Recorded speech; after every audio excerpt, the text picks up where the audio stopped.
The Bank of Canada has held its key rate at 4.5%. It is seeing inflation pressures easing. But Governor Macklem also made it clear the bank is willing to raise rates again to get inflation back to its target range.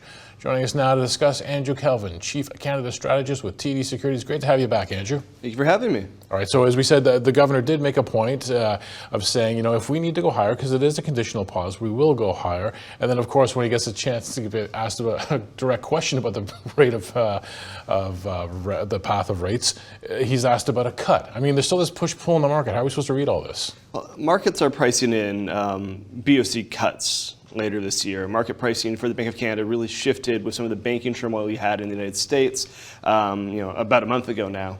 And so I think you need to look at everything the Bank of Canada said today, set against the context of a market that is biased towards seeing rate cuts, not rate hikes. So I think there was a goal from the Bank of Canada today to maybe push back, directly or not, it turned out that it chose directly, against this notion that rate cuts were in the offing from the BOC. The big picture for them is, while they're encouraged by some of the progress we've made in inflation, on some level this is almost the easy work. It's going to be much more difficult to get inflation from 3.5% to 2.5% and 2%.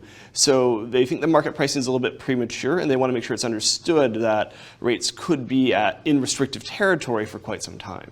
What would it take for them, let's run down the scenarios, what would it take for them to get off of pause, which they're on right now, to the upside, to make good on this thing, saying if we have to raise rates, we will do it again to bring inflation under control? What would have to happen in the economy or with inflation for them to do that? Sure, I mean, there's any number of permutations here, but the one I'm really focused on is around the labor market data. To get inflation back to 2%, we need to see service inflation decelerate, which means we probably need to see wage growth slow a little bit. Wage growth is as high as it is because the labor market is extremely tight. The governor said in his press conference today that we do need to see a period of weakness to let some slack come into the economy, which would be slower job growth, which would be a higher unemployment rate. And the BOC's pause at 4.5% is entirely predicated on this idea that the economy is going to slow because they've already lifted rates more than 4 percentage points.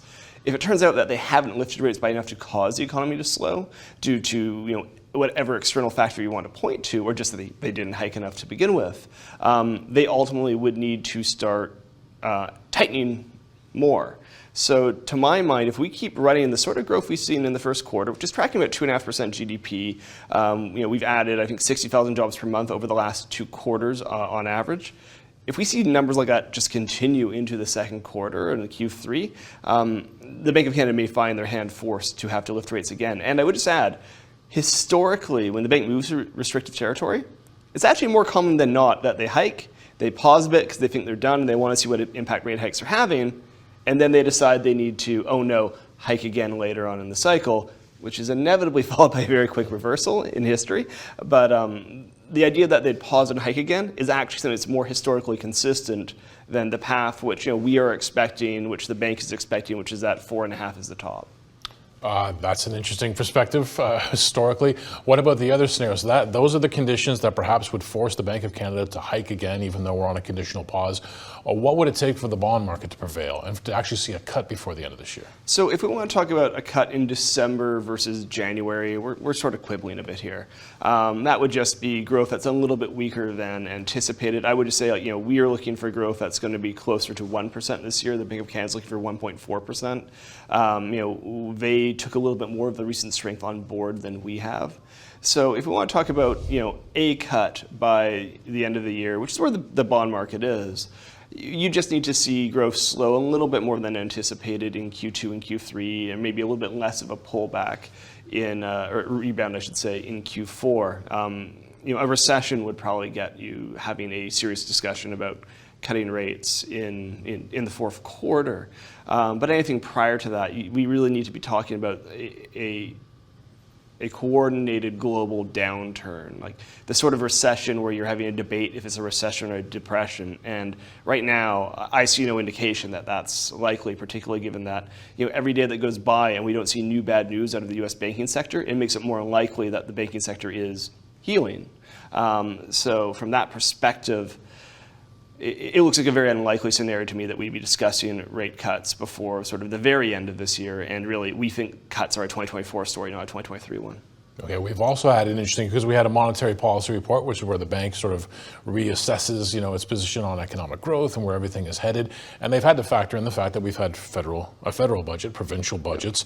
And there was a question asked point blank of the governor saying, in these fiscal plans, do you see anything that's sort of going to stand in the way of your inflation fight? I found his answer very interesting. He basically says, well, these budgets aren't standing in the way of bringing inflation down. I mean, you look through all these documents. Are they inflationary, or is the Bank of Canada on the right course here with this? I think the governor handled that question really well from an objective perspective, not just a political perspective.